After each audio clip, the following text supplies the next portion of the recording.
Audreco Formation, bonjour. Physiologie, fonction de la fourrure, 4e partie. Nous allons aujourd'hui étudier plus en détail certains points du poil et notre gros plan pour ce cours précis sera le cortex. Cette partie en vert sur notre schéma.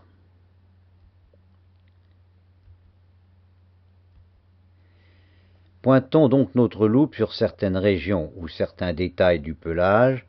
Ce que nous allons y découvrir, on va le voir, aura en effet des conséquences parfois de la plus haute importance sur la manière de bien ou mal conduire notre travail de toilettage.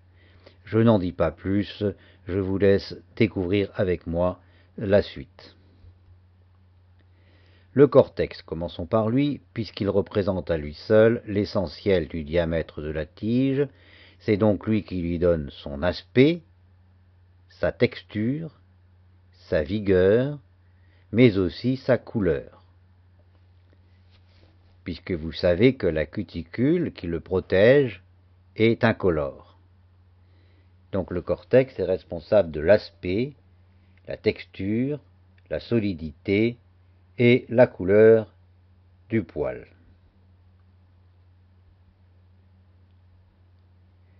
Il est hydrophobe, c'est-à-dire qu'il aime l'eau.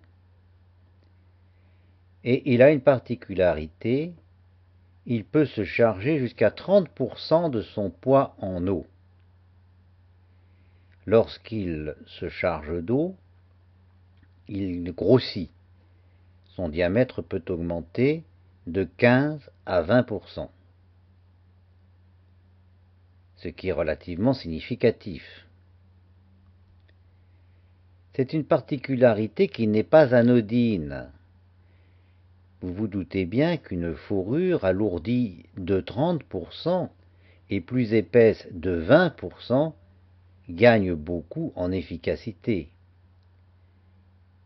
Un poil plus épais à ce point-là aura une plus grande solidité, une plus grande rigidité, il aura donc une plus grande capacité à créer un matelas d'air important.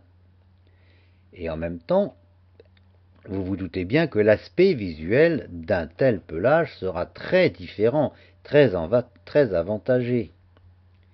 Imaginez deux pelages, ou d'ailleurs deux chevelures, comptant le même nombre de poils ou de cheveux par unité de surface, et de même longueur, mais qui se distingueraient par le fait que les éléments de l'un seraient plus épais de 20% que ceux de l'autre. Vous vous doutez bien que le premier pelage paraîtra beaucoup plus beau, beaucoup plus brillant, beaucoup plus fourni. Par conséquent, nous avons tout intérêt, nous autres, à faire en sorte que ce fameux cortex soit effectivement aussi humidifié que possible, aussi proche de cette teneur de 30% de son poids en eau qu'il est possible. L'effet visuel produit sera, vous en doutez, complètement différent.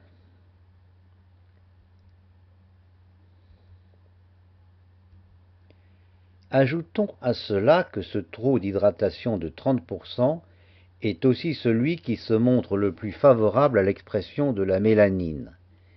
On démontre en effet que pour que la mélanine s'exprime de la façon la plus brillante, dit autrement pour que les couleurs paraissent les plus généreuses, les plus marquées, il est nécessaire qu'il y ait une présence d'hydratation, une présence d'eau, et que ce taux de 30%, c'est le taux idéal.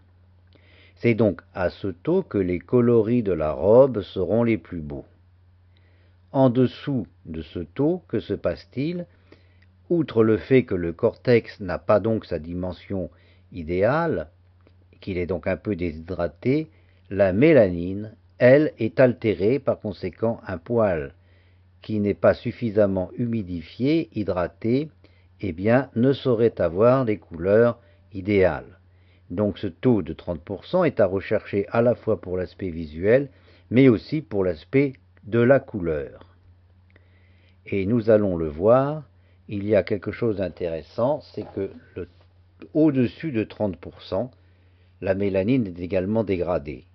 Autrement dit, en dessous de 30%, le poil est déshydraté et la mélanine est altérée, c'est-à-dire qu'elle est de mauvaise qualité, elle ne permet pas d'avoir la meilleure expression, et au-dessus de 30%, c'est la même chose. Cela est si vrai qu'immédiatement la question vint à l'esprit. Comment favoriser cette capacité hydrophile du cortex? C'est que, vous vous en souvenez, le cortex, lui, est hydrophile, mais il est entouré d'une cuticule protectrice qui est réputée, elle, hydrophobe. Le film cutané est hydrophobe et la cuticule est censée l'être aussi, c'est-à-dire qu'elle est censée ne pas aimer l'eau et en tout cas ne pas laisser passer l'eau. Or, la cuticule est hydrophobe. Elle l'est aussi par le film cutané. Mais l'empilement des écailles qui la constituent la rend en principe plutôt imperméable à l'eau. C'est un peu comme un toit. Si vous faites tomber de l'eau sur un toit, eh bien l'eau va glisser sur ce toit et il est censé ne pas laisser passer l'eau.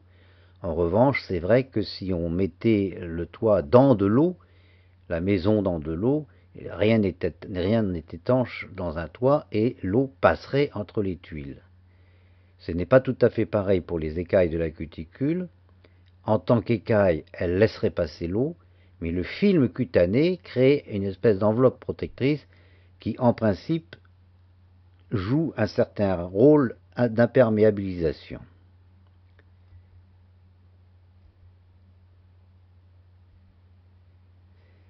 Tout compte fait, c'est d'ailleurs heureux, parce que le cortex est dangereusement hydrophile. Et s'il le pouvait, il ne se contenterait pas de cette valeur idéale de 30% que nous venons de signaler. Il voudrait bien, lui, gagner 40-50%. Ce qui serait très ennuyeux, d'abord pour la mélanine qui serait dégradée, mais aussi pour une autre raison que nous allons découvrir. Car lorsqu'il y a surhydratation, apparaissent de nombreux inconvénients. Bon, la mélanine est dégradée, nous le savons. Le poil perd sa couleur, il devient terne, tirant plus ou moins uniformément vers le gris sale. Mais plus grave encore, la kératine contenue dans le cortex se trouve altérée. Le poil n'est plus seulement décoloré, il devient dur, cassant, rêche et sans tenue.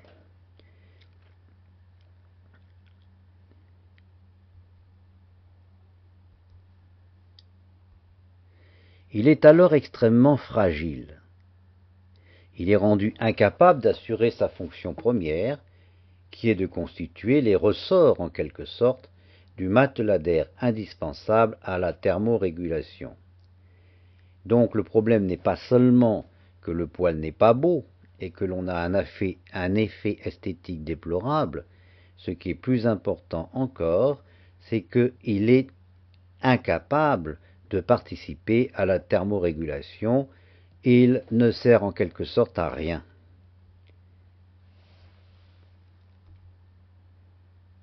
Il n'est donc pas possible, ou en tout cas pas souhaitable, d'enrichir en eau le cortex par l'extérieur, puisque, je le répète, si nous le faisons par l'extérieur, nous devrions passer par-dessus la cuticule. Donc ce n'est pas souhaitable. Si nous ne pouvons donc pas humidifier le cortex par l'extérieur, pouvons-nous le faire par l'intérieur? Sommes-nous dépourvus de tout moyen d'action?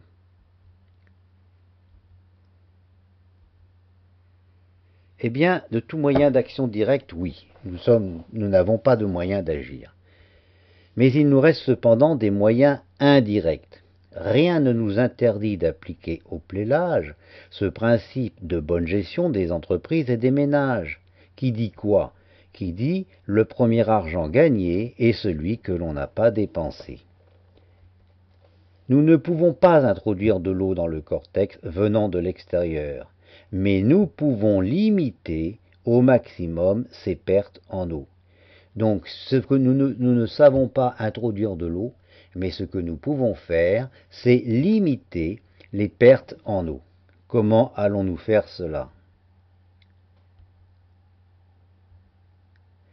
Eh bien, en évitant de nuire à la qualité comme à l'efficacité de la cuticule. Voilà ce qui sera notre prochain sujet d'étude. Si avec une bonne cuticule, on va limiter l'évaporation du poil, la perte en eau par le poil, on évitera qu'il se dessèche. Enfin, en complétant par une application intelligente de produits appropriés l'action naturelle du film cutané protecteur qui, je le rappelle, est hydrophobe. Voilà pourquoi nous devons absolument, quand nous lavons un chien, déposer sur le poil une crème de rinçage afin de participer à la reconstitution la plus rapide possible du film cutané protecteur, un film qui doit nécessairement être composé de substances hydrophobes, c'est-à-dire d'huile hydrophobe. Ceci a donc pour effet de donner effectivement un peu plus de lissant et de glissant au poil, mais l'effet principal, le but principal, c'est en réalité d'empêcher et d'interdire la perte en eau de l'intérieur vers l'extérieur, de rendre en quelque sorte le poil imperméable dans les deux sens, mais surtout de l'intérieur vers l'extérieur. Vous avez compris pourquoi nous devons absolument appliquer des crèmes de rinçage, puis ensuite utiliser des produits pour que le poil garde toujours un film cutané protecteur approprié et qu'il soit réellement hydrophobe. Quels produits? Comment les appliquer? Ces questions, en réalité, c'est le fondement de toute cosmétologie utile et raisonnée. Nous y répondrons par le détail dans un prochain chapitre. Il faut se méfier, en effet, des huiles que les marchands nous proposent à déposer sur les poils. Elles ne sont pas toutes hydrophobes, certaines sont au contraire hydrophiles, et vous vous doutez bien qu'une huile hydrophile serait une vraie catastrophe, parce qu'elle permettrait soit de l'arrivée de l'eau de l'extérieur vers l'intérieur, et donc une hyperhydratation du cortex, ou pire, dans un milieu desséché, une évaporation de l'intérieur vers l'extérieur, et alors on aurait dessiccation. Donc c'est vraiment les huiles à éviter de toute façon. Mais pour le moment, nous n'en sommes pas encore là. Revenons à notre cortex, ou plutôt à son enveloppe, la cuticule, que nous allons étudier avec soin. Voilà pour cette partie qui concernait donc le cortex. Cortex, nous le retenons capable de se gonfler d'eau avec un pourcentage idéal, 30%, au-dessus dégradation de la mélanine puis du cortex, en dessous manque d'hydratation, dessèchement du poil, dégradation également de la mélanine.